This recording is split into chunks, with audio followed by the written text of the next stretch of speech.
Two balls, two strikes on Alonso. One out, Lindor at first. Cabrera's pitch. Alonso drills this one in the air, deep to left center field. This one's going to go. It is gone. A home run. There's number 100 in the career of Pete Alonso.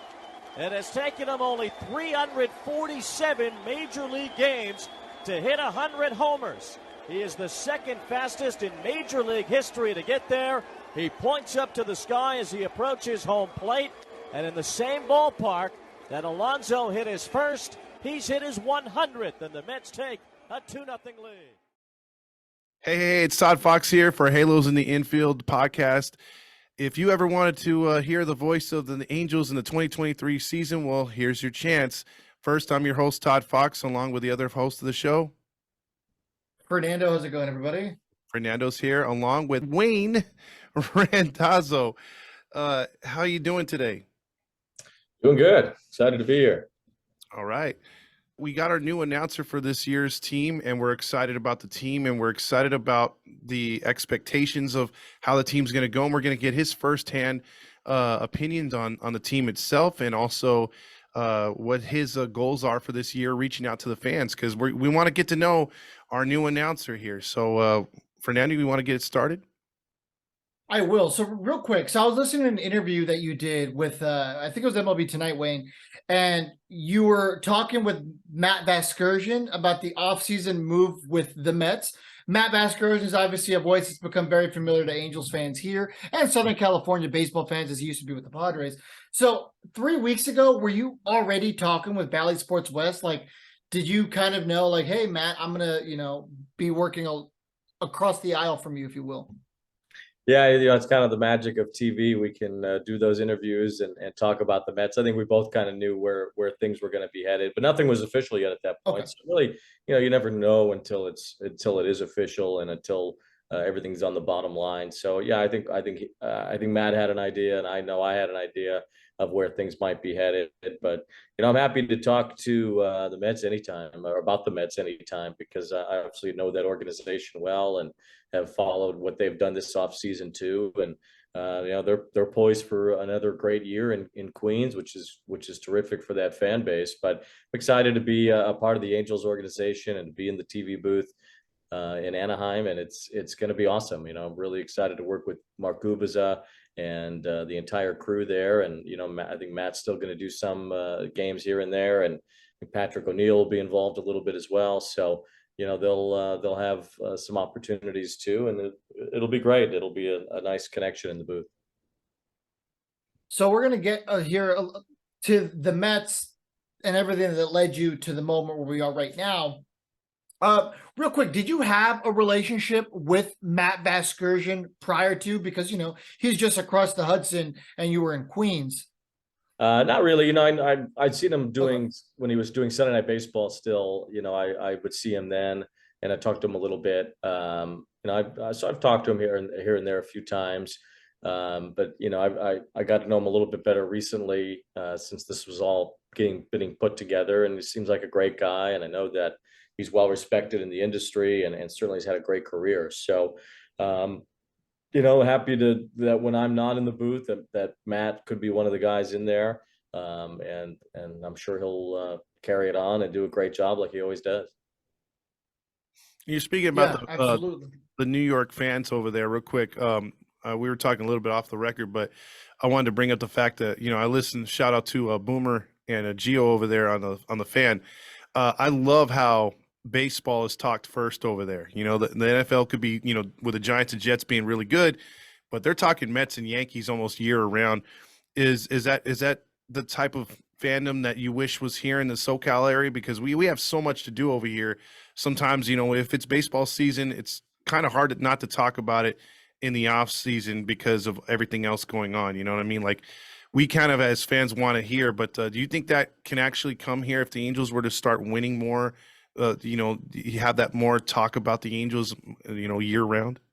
Yeah, I think, a consistent winner, or at least consistent as far as contending, is always something that will spark fan interest year round. You know, it makes off seasons a lot more interesting when you're trying to contend. Look what the Mets have done the last 2 off seasons. I mean, getting Max Scherzer last year and signing Starling Marte was a huge thing. And then this off season, they've blown away even what they did last year, coming off a team that won over 100 games.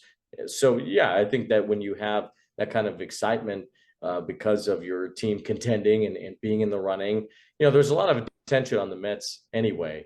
And the Yankees, of course, too. I mean, the Yankees are going to be a perennial contender. They haven't had a losing season in 30 years. I mean, they're always going to be in the conversation. But the Mets have always kind of swayed, and there's always been the hope of a Mets contention, but not always the follow through when it happens during the season. So there's some inherent drama there, and maybe that's the case a little bit too for the Angels sometimes, where you know things look like they're going to be going well, and all of a sudden they don't. And maybe in New York, they like to spin with that drama a little bit more than they do in Southern California. Whereas maybe in Southern California, they say, well, you know, this didn't work out, so we'll see how it goes next time. But in New York, they just like to get right into the muck about it and think about how it can change and be different. But listen, all 30 teams want to compete and want to win, and some of them use their resources better than others to do so. And, you know, I think the Angels have had a really good offseason, and I think they could be in a position to at least make some noise in the American League. And that's all you can really ask for is a team that's got a shot to be a playoff team. Yeah, because we'll talk about that because the East right now, you mentioned it seems like the Mets and the Yankees are always trying to up each other, one up each other, but both their divisions are super highly competitive. And I think now, like you said, with the offseason moves the Angels did, the Mariners and the Rangers, and then Houston being Houston, I mean, the American League West is poised to be very competitive itself. Yeah, you're right. I mean, it's going to be a top to bottom, you could say. But yeah, I mean, obviously Oakland's not going to be very good, but to have 4 contending teams in a division is unusual. You know, the American League East will likely have 4, maybe even 5 if the Red Sox can pull it together this year. Baltimore took a big step forward in 2022. There's not a lot of great teams in the American League, which is why if you think about 7 playoff teams from each league, you know, 85 wins gets you in the neighborhood. It gets you in the conversation to be a playoff contender. So if the Angels are around 500, a little bit over 500 as they move through the middle of the season, contending with Texas, contending with Seattle. I mean, Seattle's made 2 years in a row big pushes in the second halves of the last 2 seasons, in 21 to get close to a playoff spot and in 22 to get in. So, you know, there's a lot of time over the course of a long season to do that. And if the Angels stay healthy, play good baseball, they've filled out their roster nicely. You know, I don't know if you're as worried about competition within the division as much now because you're playing fewer games in the division as opposed to years past. You still play a good number. You'll still see those teams more than the others, but maybe that's healthy, you know, go up against those teams like the Mariners, an improving Texas Rangers team, and you know, the Astros are going to be solid again. So it's it'll be competitive, and hopefully the Angels find their way to be in the playoff conversation. And it'll make those division games all the more important when they do play them. Yeah, exactly. And that'll be interesting too, because you won't have as many. You have 2 trips to each division rival, and then 2 trips that they come to visit you. And you got to make the most of it, especially if you want to win your division. And, you know, listen, the Astros have had a tremendous run. They've gone to the ALCS a whole lot. They've gone to the World Series a whole lot in the last 6 years. But, you know, maybe they start taking a step back. Verlander's gone. You know, maybe they could be a little bit more exposed. You never know how things can shake out. So, you know, if a team plays their best at the beginning of the year and holds that form for a while, you know, things can gel together in a way that, you know, a special season could start to brew. Mm-hmm. So before we leave the topic of New York completely in the dust, I want to put you on the spot here. And this could probably go all over the internet. So you might want to choose your words wisely, I suppose. But are the New York Mets the top dog in New York baseball right now after the offseason they've had so far? That's a good question. I mean, they won more games than the Yankees last year. They didn't get as far in the playoffs, but they won more games. The Yankees had to bring back Judge. They did. You know, Carlos Rodon's a good addition if he's healthy. You never know if he's going to be, though. But that's a good rotation. The Mets have made a lot of noise. I think the Mets are more of a conversation starter right now. I think the Mets have a lot more attention. If they finish the Correa deal, I think they're the better team. Okay. And one other So if the question. Correa deal falls through like it did with the Giants, you think it's a toss up? We're talking Yeah, I basketball do. toss up. I think it's more of a toss up league wide. The Mets are the best team in the National League. Maybe you could make the argument they're the best team in all of baseball, though I think Houston would still have some say there coming off a World Series win, even without Verlander. But I think the Mets are right there as far as the top teams in the entire league. If Correa's on board, if he's not, I still think they're a great team and they're still going to be a playoff contender, and they're still probably as good as the others. I don't know if they're better though. Okay, and one last question I was going to ask him. I don't know how many times you've been over to Yankee Stadium. I've never been. I've always heard great mystique things about, the mystique of the old house that Babe Ruth built. Is there that disconnect with the fans as being more corporate now with the New York Stadium compared to the old one, where it felt like you were right on top of the action? It was more of a home field advantage.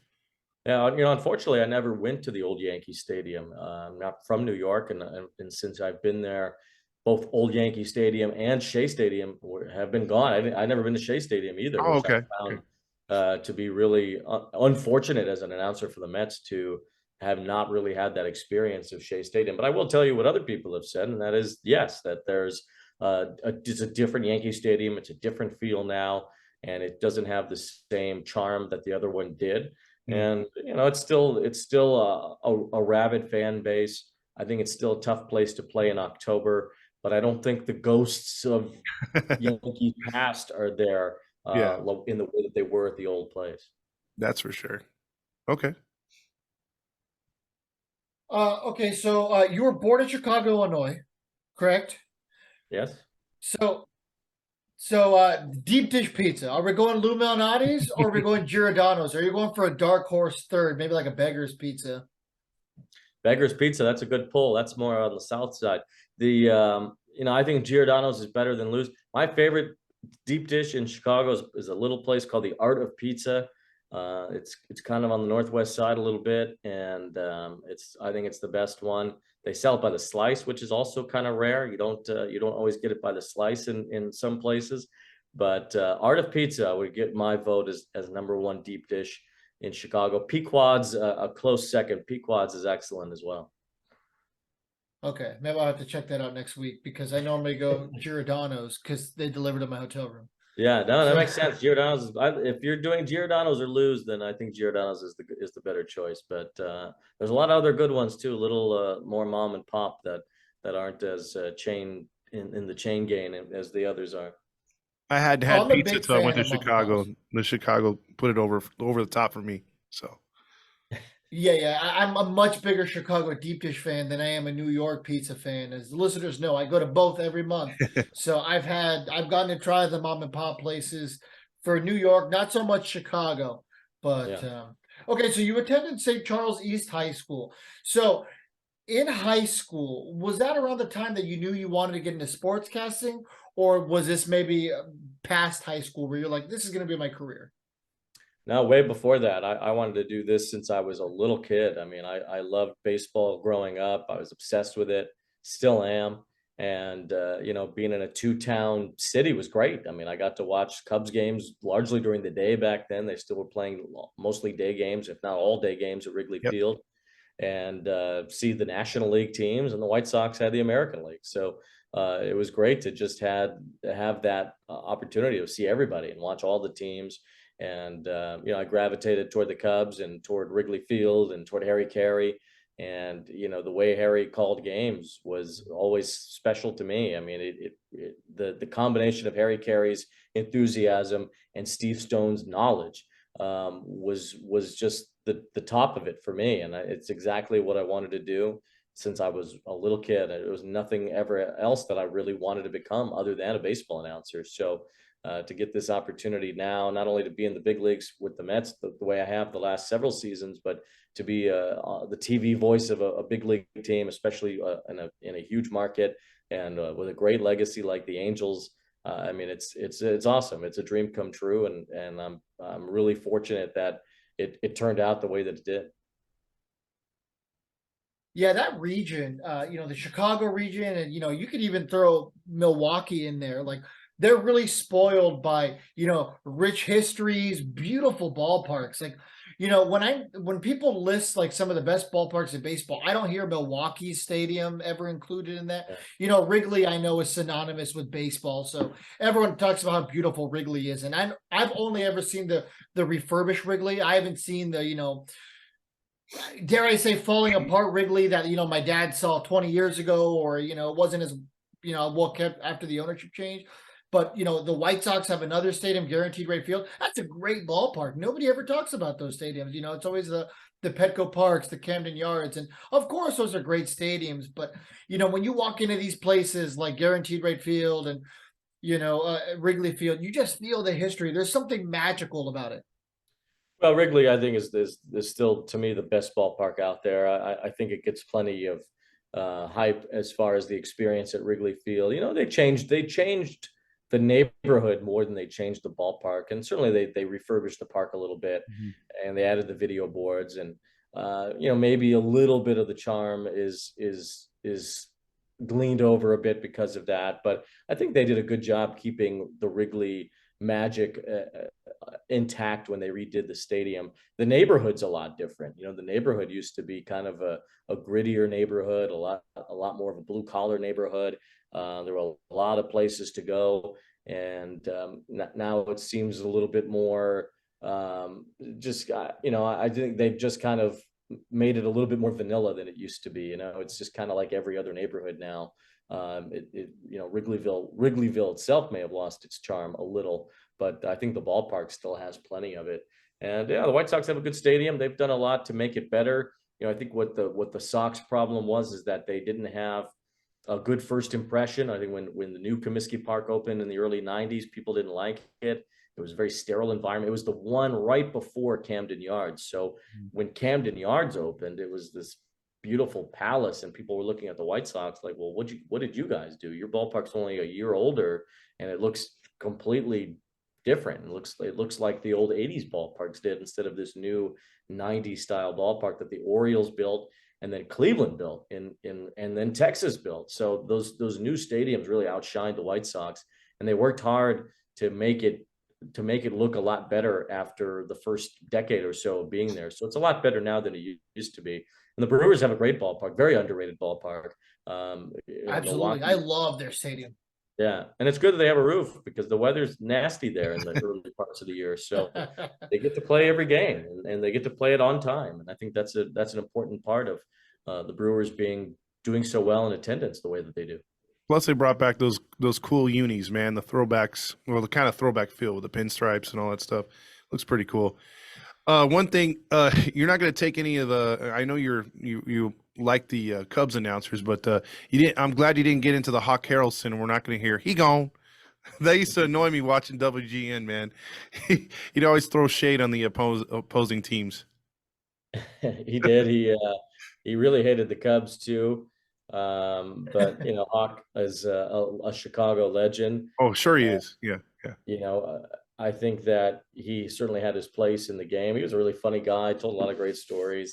And I think some Sox fans even miss him, because he was such a character. You might not be getting the greatest technical baseball broadcast, but you're certainly going to get an entertaining call for the most part, unless the Sox were getting beat up, and he kind of go quiet on you. But Hawk was great, and again, when you have the exposure to different announcers and two different teams in the same city, it's great. And I think fans that are fortunate enough to have that, whether it's New York or Chicago or in the Bay Area or in Southern California, where really you got three teams, you could make the argument, certainly two in the LA area in Orange County.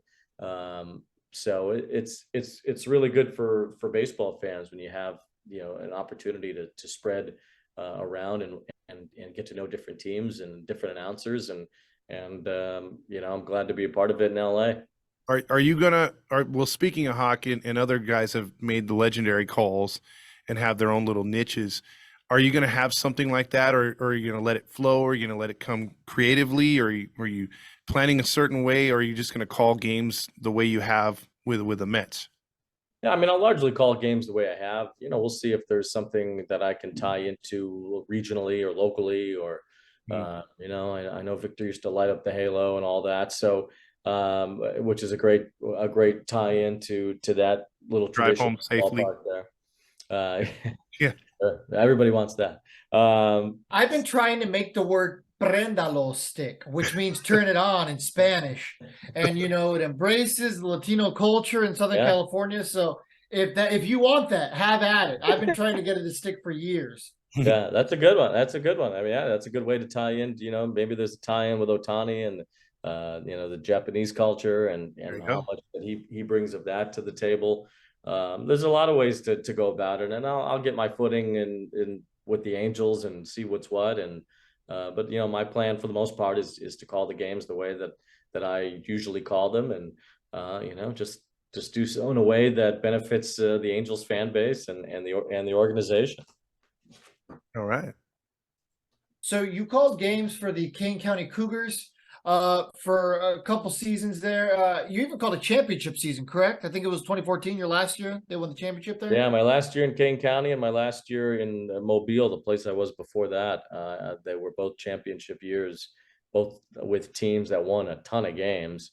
2011 Mobile was actually, they had Paul Goldschmidt, and they had just a lot of great players on that team. A lot of guys who would end up being in the major leagues. Adam Eaton, Wade Miley, Patrick Corbin. They had Trevor Bauer, all on the same team. I mean, it was really an all-star studded team for a minor league team, all under one umbrella. I mean, they were the Arizona Diamondbacks, and Arizona got rid of a lot of those guys. They kept Goldschmidt for a while, but they did make a lot of trades, and they lost a lot of their minor league talent. And you wonder how things might have been different for that organization if they kept a lot of those guys. But yeah, I mean, it was a good organization to be a part of, and anytime you're part of a championship type season, even if it's the minor leagues, it's fun to win. It's fun to call your team that's winning. So before you went over to work with the Mets, you did a little bit with the Cubs and a little bit with the White Sox, where you got to call a couple of games. What was it like to cover and call games for two of the most iconic franchises, in baseball and sports, especially in such a sports dominated city? Was there like any pressure associated with being, in the Chicago market? Yeah, I mean, I when I was doing that, I did a little bit of pregame and postgame show hosting for the White Sox. I never called games for the Cubs or the White Sox. I worked for the Cubs minor league team in Kane County, and I worked and I did the White Sox pre and post on the radio. It's just anytime I was around those teams, the teams you grow up around, you got an extra little kick out of it. What I used to do is after the minor league season, I would go to Wrigley and to Milwaukee as well, and they would give me, and usually I would take a friend. Most of the time, that friend was Joe Davis, who does the Dodger games, of course, and Joe and I would go to Wrigley or to Milwaukee, and we'd do a game together in one of the empty booths, just to have some major league tape to give to major league teams. It turned out that major league teams didn't really like hearing the minor league tapes. They wanted to hear big league sound, and so Joe and I figured out a way to go to these big league games and broadcast them just for ourselves. Just to hand out to major league teams so that we can get hired for those jobs. So it obviously worked out for him and for me, and it's a good idea. I think Joe Block, who does the Pirates now, gave us that idea, and that was a really cool thing that helped launch our careers ultimately. That's really smart. That's sort of like back in the day when people used to make mixtapes and pass them out. I mean, pretty much. Yeah, that's really baseball broadcasting version of it. Yeah, you're all, hey, you want to hear a copy? Check this out. You're right. Give the disc for free and then be like, all right, a tip. They're like, here's my mixtape. $5, man, $5. Okay, so let's. No, I was just gonna say that's a great idea, man. To get that big league feel. Yeah, it was cool. It was a good idea, and and we were fortunate. The Cubs and the Brewers just said, "Yeah, sure." They were totally fine with it, and let us in there, despite having not much experience, especially at the big league level. And it was cool. It was just cool to take in a game at Wrigley in that way for both Joe and me. And our careers have really flourished since then. Joe's especially. So it's been cool to see where we were to where we are now, and it's something that we both cherish a lot. Nice. So you went to New York for the Mets, and you started with pre and post game right out the gate, right? So you showed up just in time for that deep playoff run in 2015 where the Mets made it to the World Series. What was it like to be part of that? It was surreal. I mean, my first real big league job, and covering a big league team year round, a full-time role. Not only did I do pre and post, but I filled in on some of the broadcasts as well on the radio, did about 25, 30 games on the radio, including a playoff game. So it was cool. I mean, it was just unbelievable. And then sure enough, to go to the World Series, the Mets beat the Cubs in the National League Championship Series. They won the pennant at Wrigley Field. So for me, it was just a whole whirlwind of things. And that was really a special run. The big second half, they got Yoenis Cespedes, which really helped.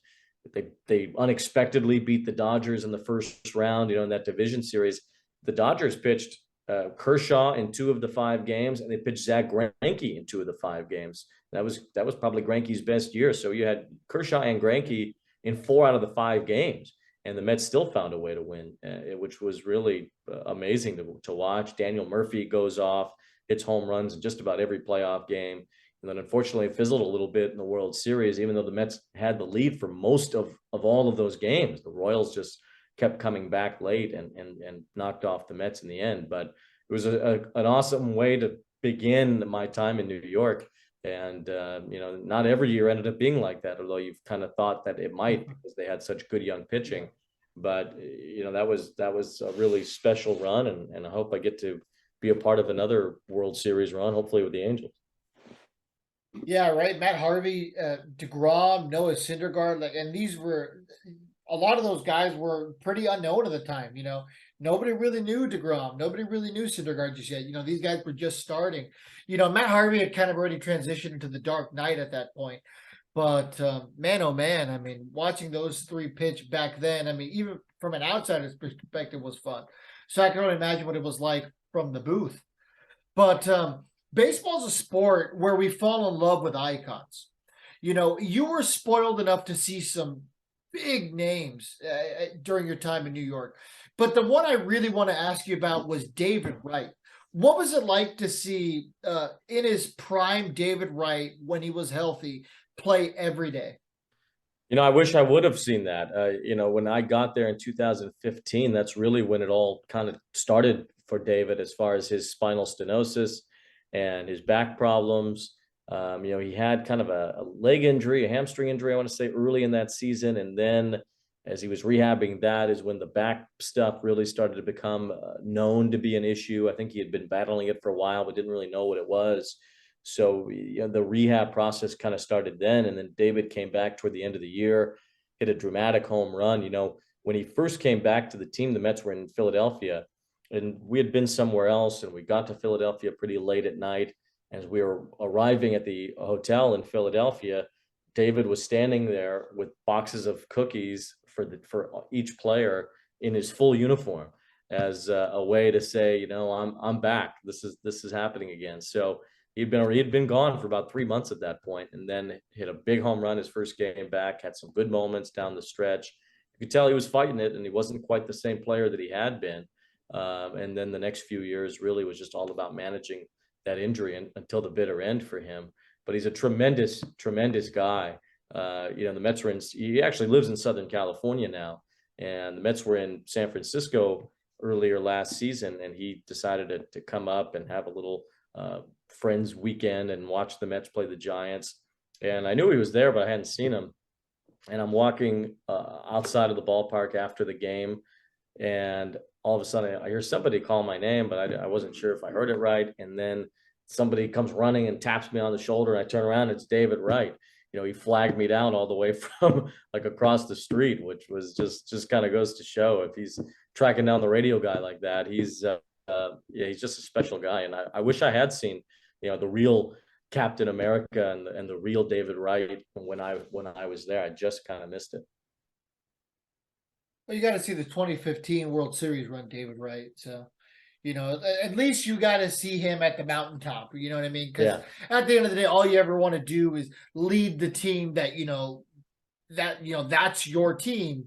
Right. It'd be like Mike Trout finally leading the Angels to a World Series. Unfortunately, wasn't able to finish the deed, if you will. But I mean, hey, once you make it there, sometimes that's all that matters. All you can ever do is make it to the big game, and hope you can win 4 of them. Yeah, it meant a lot to him. The Mets got close in 2006, which was really early in David's career. They came within just an eyelash of going to the World Series that year. So 2015 was his first time getting to that point. And it was really special to him that he was able to do that as a veteran player with the team that he'd been on his whole career. And yeah, I mean, that's the dream, right? The Mike Trout's next, and he gets that opportunity. He deserves it. He does. And I think that's the thing that is, the narrative through baseball fans in America or wherever, they're always like, oh, you guys are failing Trout. You got to get him to the postseason. You got, he hasn't had that opportunity since that 14 run, which was very short thanks to the Royals. But yeah, I mean, you come in here. I mean, now you mentioned it in the beginning. The team's building. They're building on depth. They've had a nice offseason. Starting rotation looks good. They've got young talent in the minors that are banging at the door to come up to the majors as far as pitching's concerned. And then you got Trout, who, if healthy, I mean, he could have been, he missed a lot of times and still almost hit, 40 home runs last year. And then you couple that with Shohei being Shohei, what he can possibly do and improve on last year's great year. How excited are you to be calling the games, not only just for the Angels organization, but the potential for the team? Yeah, tremendously. I mean, when you think about this job and calling these games, I mean, Trout and Ohtani, that's the draw. I mean, that's the highlight reel. Those are the guys on the marquee. I mean, truly 2 of the greatest players of all time. I mean, that's just what they are. And what Mike Trout's accomplished, and you're right. I mean, when Trout first had the injury last year, people were starting to mention David Wright, that they thought it would be a similar kind of downfall. And when Mike came back, all of a sudden he's just hitting home runs left and right. He proved pretty quickly that this was no downfall. He was still the man. Mm-hmm. And he had a great year despite missing a significant chunk of time. So it's certainly promising that you're going to get Mike Trout still at the top of his powers in 2023, and you're getting Shohei at the top of his. So these 2 guys, in a way where baseball is such a team sport, it's still impossible for these 2 guys to even with 2 of them at like this, lead your team to the promised land. You need some other players to step up. They need Rendon to really lean into what is a big contract for him and to be the guy that he was in Washington. And they need some of these other guys that they've brought in this year, but just to do their part. Hunter Renfroe needs to do his part. So does Brandon Drury. Rengifo took a step forward last year. Guys like Walsh and Ward, you want them to just keep progressing. And if the pitching holds up, and Tyler Anderson's a nice piece as well. I love Estevez. I think he's very underrated. Mm-hmm. Getting him out of Colorado, he's probably going to be even better than he was there. So things are good, and I think that they can hopefully stay healthy and put together a team that will have some exciting games to play. And I'm thrilled at the opportunity to call them and give the Angels fans some highlights to think about as this season goes along, and hopefully it leads them to October.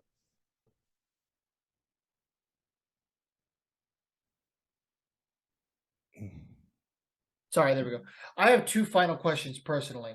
So the one I have, you were just talking about, hoping, to provide a little bit for the fans. So baseball is all about moments. In your industry, I can only imagine that you hope to make those moments.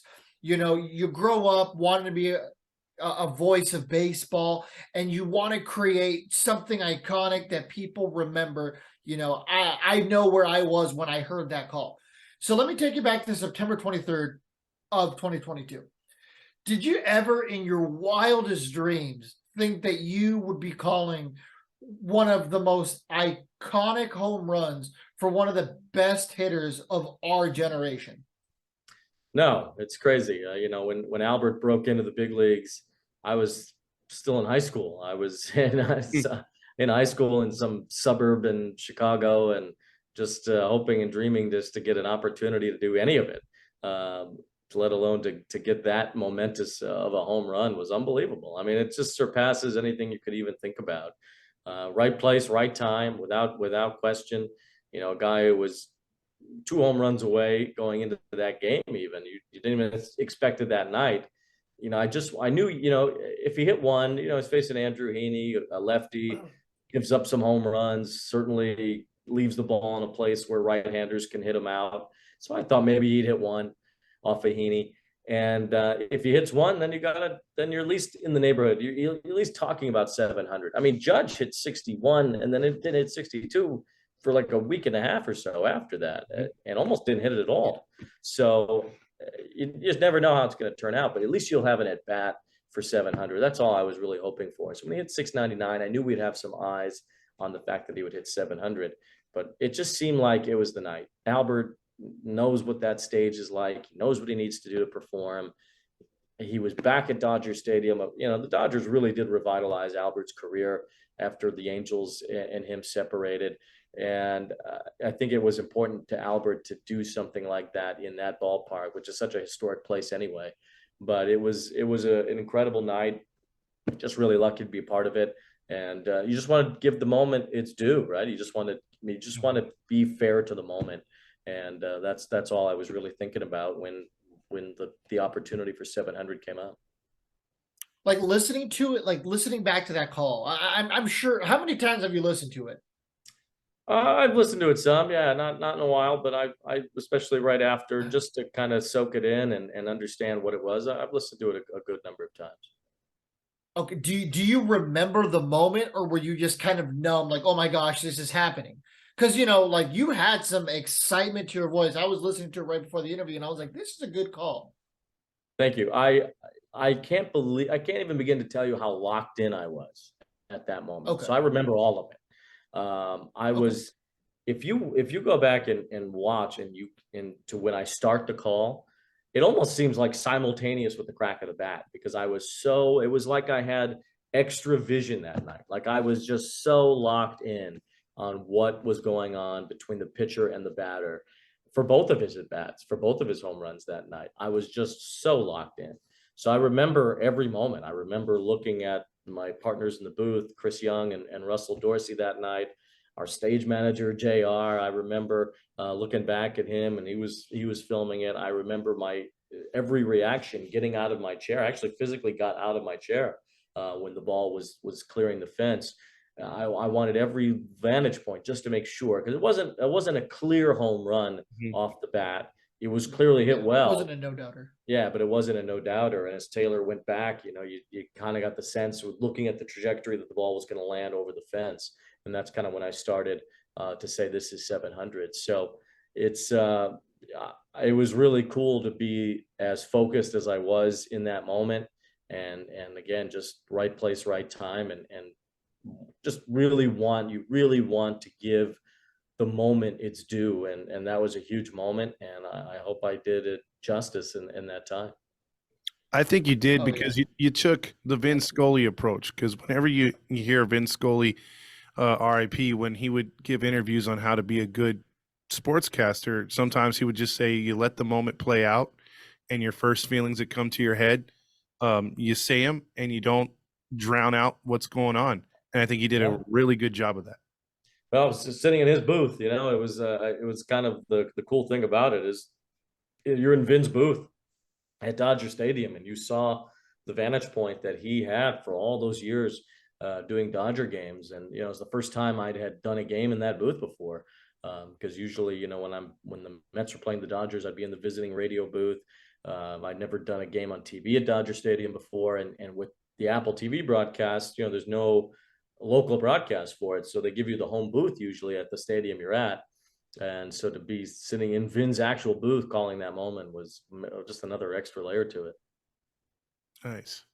That's a perfect segue to my last official question. So Southern California is synonymous with iconic sports voices that many of us around the country grew up listening to. I mean, just to name a couple of literally the scroll of names: Vin Scully, Dick Enberg, and Jerry Coleman. Uh, so those are just a couple of the long list of names. What does it mean now that your name will be associated with them as one of those Southern California broadcasters? Yeah, it means everything. I think in New York it was the same. Like there's not only so many great announcers in New York sports history, but the Mets in specifically had a lot of great announcers and have great announcers now. So there was a lot of, I wouldn't say pressure, but there was the privilege of being put into that line of being next and wanting to deliver the way that those guys did, or at least close enough to be considered in that group, or at least be allowed by the fans to even be allowed to sit in those chairs where those guys sat. So it means a lot, and it's certainly something I don't take lightly. Listen, we're going to go at this every night with trying to put the best broadcast we can out there. We're not going to take a night off. We're not going to, if the game's out of hand, we're not going to fold up and leave. We're gonna bring it every single night and every single inning, and it's gonna be something that I take a lot of pride in. And I've talked to my producer already, Max, who's excited to get going. He's been there for a few years now. Gooby is renowned and as a guy who's a good analyst and a great baseball guy and a great person to be around. I'm excited to dig in with these guys and to produce good baseball broadcasts every night. I think the West Coast games are fun because, not only do you have your local audience, but I used to watch West Coast games more than East Coast games being on the East Coast, because when you're done after your game, you pop on a West Coast game. You want to watch the Dodgers, you want to watch the Padres, you want to watch Trout and Ohtani and the Angels. There's a lot of options. And so we'll have a lot of eyes because of the superstars that are on this team, and hopefully a team that ends up winning as well. And we'll be ready. My last thing I want to say, since you brought up Gooby, as people know on this page, I'm giddy for Gooby. Me and him have a pretty good relationship. He's he's one of the most down to earth guys you'll ever know, and so I'm digging your voice right now. I'm picturing it with Gooby, because Gooby's like our Tony Romo, man. He sometimes calls plays before it even happens, calls situations in the game, and it's just incredible how in tune he is. And then hearing how you were with that Dodgers call and Pujols, I think it's going to be a really, really good match. And the fact that you guys aren't going to be taking, innings off talking about the latest movie in theaters, I think that's going to be more welcome to the Angel fans too, because Angel fans, they don't get the good rap that we deserve, I think, in a way, because we're into the team, we're into the sport. And so if the announcers are locked in, that's even better for us, because it gives us something to hang on. And because a lot of our Angel friends, they know, they've been sitting through the 13-2 when we're on the bad side of it, or when we're on the good side of it. They'll stay for an entire game. So I just wanted to throw it out there. We're looking forward to you and Gooby in the booth for sure, Wayne. Oh yeah, well, I appreciate that, and it's going to be fun to get to know Gooby better. I've talked to him a little bit on the phone since this has all started going down, and everybody says he's just the best guy. So I'm excited to get to know him a lot better and talk baseball with him. I said in an interview I did with The Athletic the other day that we're going to talk uniforms. I love talking about uniforms. So I'm going to make Gooby talk threads with me. And, okay. We're gonna dig deep on some of that stuff. I'm a big fan of the Angel City Connects, and I think those are really cool. There you go. And, that was my next question. Right when you said that, I was like, oh, I wonder if he likes it. Yeah, me and Fernando are really big on the jerseys, so I'm sure he's got a good question. I love the City Connect jerseys. Yeah, no, we'll talk a lot about it. The Twins have new uniforms this year, so we'll dig in, and there'll be new City Connects around the league this season, so we'll have a lot of fun with that. Do you think the Angels go back to a throwback 80s at some point? Because this will be year 21 of the red and white. Yeah, like permanently. Yeah, permanently, because most teams, they change after like a decade. Yeah, you're right. Yeah, a lot of teams are going back to that nostalgic look. As if you're wearing the hat right now, which says the CA with the California Angels. That was kind of that era I don't know if they'll go back to that. I think the red with the dark blue looks good when the Angels do mix that in. Hmm. Um, I don't know if they'll ever go back to it. They won a World Series in the uniform they're wearing right now. True. So Yeah. that's tough to go back on a World Championship style. But the City Connects are great. I mean, that's kind of a new look for the Angels overall, and I think those are terrific uniforms. I hope they wear them a lot in this upcoming year. Absolutely. Well, I'll tell you what. We might have to get your jersey size. We might send you one if you don't already have one. Yeah, no, that'd be cool. I don't have one yet, so we'll see. We'll just There send you go. Fernando your favorite number, and we'll send you one. Well, thanks guys for having me on. This was a lot of fun. I'm looking forward to talking to Angels fans here in the upcoming year, and we'll get to know each other quite a bit as we go along. Awesome. Appreciate the time. You got it. Absolutely. Where can the listeners find you, Wayne, if they want to, follow you on whatever social media you have? Yeah, just everything's under my name. Just at Wayne Randazzo for Twitter and for Instagram. I haven't posted a lot on Instagram over the years, but now that I'm going to be on TV, where you have producers and people that are going to be holding cameras and shooting you all the time. Hopefully, I'll have a lot more Instagram content to post. So I'll try to get more active there, and I'll tweet about the team and some observations that we have in the booth and all that as we go along. Well, if you do, you'll get a lot of Angel support. I'll tell you that right now. The Angels are very big on Twitter and Instagram, so Yeah, good. they'll be hitting you up and giving you praise. That's for sure. Hope so. Make sure to follow Wayne, everybody. But on behalf of all of us here at Halos and Infield, Wayne, once again, thank you so much for the time, and we'll see you out here at the Big A. All right, can't wait. Thanks, guys. See ya.